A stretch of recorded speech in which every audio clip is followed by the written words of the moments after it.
बेटा, तुम्हें ये घर कैसा लग रहा है? अच्छा लग रहा है पापा, पहले घर से तो ज्यादा ही ठीक है। हाँ बेटा, वहाँ पानी की बहुत तंगी थी। हाँ पापा, मुझे अभी भूख लग रही है। ठीक है बेटा, मैं अभी कुछ नीचे से लाता हूँ। मैं पप्पू के लिए नीचे से कुछ खाने के लिए लाता हूँ। अरे क्या पप्पू के लिए लेने जाओगे? इससे तो अच्छा है रेस्टोरेंट ही चलते हैं। चलो ठीक है, रेस्टोरेंट ही चलते हैं। जाओ जाओ, यहाँ से जाओ। आप ये क्या कर रही हो? थोड़ी देर शांति रखिए। यहाँ मत आओ, यहाँ आकर हमें परेशान मत करो। आप हमारे पड़ोसी हो, इस नाते मैं आपको बताती हूँ, आपके घर में एक चुड़ैल रहती है। आपको कैसे पता? अरे क्या बात करते हो, 20 साल से रह रही हूँ यहाँ, मुझे नहीं पता होगा तो और किसे पता होगा। हमने तो उस चुड़ैल की हरकत भी देखी है। मतलब? जो लोग पहले इस घर में रहते थे, उनको भी उसकी हरकत दिखी है। बताओ तो सही, आखिर ऐसा क्या है इस घर में? बच्चे को अंदर भेजिए। नहीं नहीं, पप्पू अंदर नहीं जाएगा। वो भी हमारी तरह निडर है, डरता नहीं है। तो सुनिए, चुड़ैल हर रात को ठीक 12 बजे घर की घंटी बजाती है। अरे बाप रे! और अगर गलती से भी आप दरवाजा खोल दोगे तो बस बस, आगे मत बोलिए। इसका उपाय क्या हो सकता है?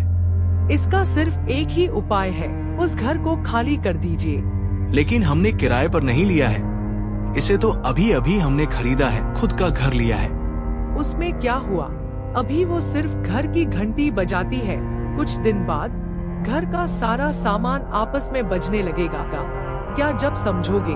और भी ना जाने आगे क्या क्या होने लगे। वैसे भी बच्चा बहुत छोटा है, मैंने अपनी आँखों से देखा है उस चुड़ैल को।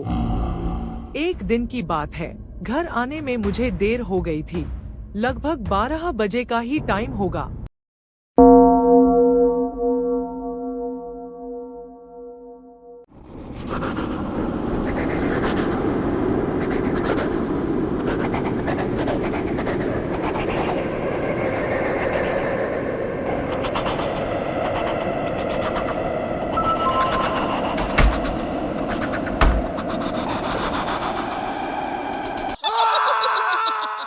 थोड़ी देर बाद ही मैंने चीखने की आवाज सुनी, पता नहीं अंदर क्या हुआ होगा। आज भी मैं वो याद करती हूँ तो मुझे बहुत डर लगता है। बस उस दिन से आज तक मैं ये टोटका रोज करती हूँ, जिससे वो चुड़ैल हमें परेशान ना करे। आप ठीक कह रही हो, हम 1 महीने के अंदर खाली कर देंगे। जितना जल्दी हो सके खाली कर दीजिए। मुझे तो सुनकर ही बहुत डर लग रहा है। मुझे भी डर लग रहा है। अरे क्या मम्मी पापा, आजकल तो कहीं से भी भूत आ जाते हैं, कभी रास्ते पर नाचते हुए, कभी घर के ऊपर, और अब ये घंटी वाली। ऐसा नहीं है बेटा। आज रात को देखते हैं क्या होता है। अभी बज रहा है 9, सो जाते हैं। सो जाएंगे तो घंटी की आवाज नहीं सुनाई देगी, और जब आवाज ही नहीं सुनाई देगी तो डर ही नहीं लगेगा। हाँ, ये बात सही है।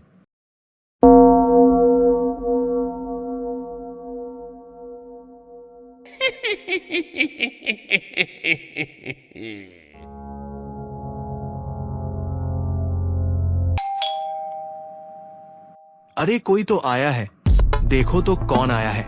अरे भूल गए क्या? आत्मा। अरे बाप रे! क्या हुआ मम्मी पापा?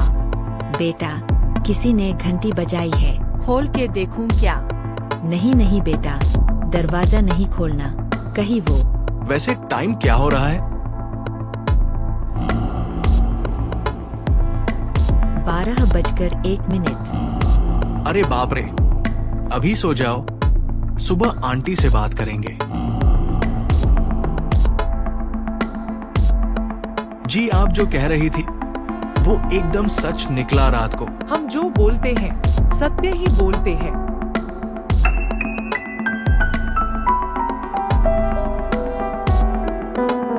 ये फोटो किसकी है? मेरे बच्चों की है। मगर मैंने तो हमेशा आपको अकेले ही देखा है घर पर। मेरे दोनों बच्चे पहले इस दुनिया से चले गए हैं, अब मैं अकेली ही हूँ। अरे कोई बात नहीं जी, हम हैं ना। नहीं नहीं, आप खाली कर दीजिए। जी जी। पापा, हमें सेक्रेटरी से भी बात करनी चाहिए। क्यों नहीं? जिस घर में आप लोग रह रहे हो, उनके बच्चों की मौत उसी घर में हुई थी। अरे बाप रे। आपके रूम में 3 आदमी रहते थे। एक दिन बच्चे अच्छे पड़ोसी के नाते उनके घर गए और वहां उनकी डेथ हो गई। उनको मारने में उन 3 आदमियों का ही हाथ था। अरे बाप रे। हालांकि उनको पुलिस ने पकड़ लिया। तो ये घंटी का क्या मसला है? ये तो हमें भी नहीं पता, मगर हमें जो लगता है कि वो दोनों बच्चों की आत्मा ही रात को आकर घंटी बजाती है। शायद उनकी आत्मा यही सोचती होगी कि जैसे ही कोई दरवाजा खोले तो हम अपनी मौत का बदला ले लें। इसके माने हमें ये घर खाली कर देना चाहिए। आप सही सोच रहे हैं। जितनी जल्दी हो सके घर खाली कर दो। कहीं ऐसा ना हो कि कुछ हो जाए और फिर हाथ मलने के सिवा कुछ ना बचे।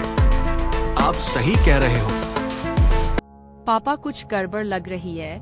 मुझे तो दाल में कुछ काला नजर आ रहा है। ऐसी बात है तो एक काम करते हैं, आज रात को मैं बाहर खड़ा रहूंगा, गेट के इधर। जिसको भी घंटी बजाते हुए देखूंगा मैं उसे पकड़ लूंगा। लेकिन सच में भूत हुआ तो? अरे नहीं नहीं, ऐसा कुछ नहीं होगा।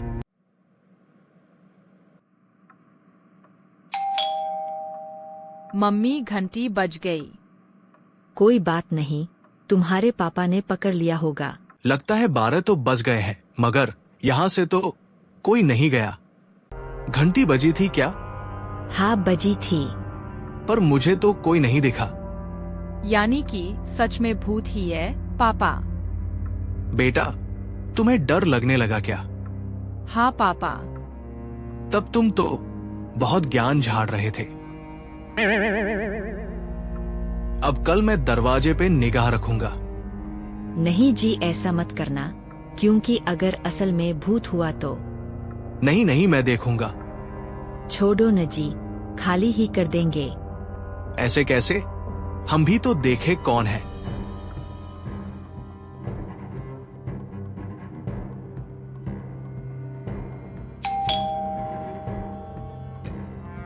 हाँ? ओहो, तो ये राज है। तो आप ऐसे लोगों को परेशान करती हो। मैंने क्या किया? घंटी बजाने वाला कोई और नहीं, आप ही है। आप ऐसा क्यों करती है? मुझे माफ कर दीजिए। घंटी बजाने की असली वजह ये थी कि मेरे पति उस घर को खरीदना चाहते थे, परंतु उनकी डेथ हो गई और अब तक सिर्फ आधे पैसे ही इकट्ठे हो पाए थे। इसीलिए मैं चाहती थी कि मैं पैसे इकट्ठे करने के बाद उस घर को खरीद लूं और अपने पति की अंतिम इच्छा को पूरी कर दूं। इसीलिए मैं यहाँ किसी को रहने नहीं देना चाहती थी। लेकिन ऐसे नहीं चलता। आप किसी को ऐसे परेशान नहीं कर सकते। मुझे माफ कर दीजिए, मैं अगली बार से ऐसा नहीं करूंगी। ठीक है, मगर याद रहे, अगली बार अगर आपने ऐसा किया तो आपको सोसाइटी से रिस्ट्रिक्ट कर दिया जाएगा और इस बार सीधा पुलिस को कॉल कर दिया जाएगा।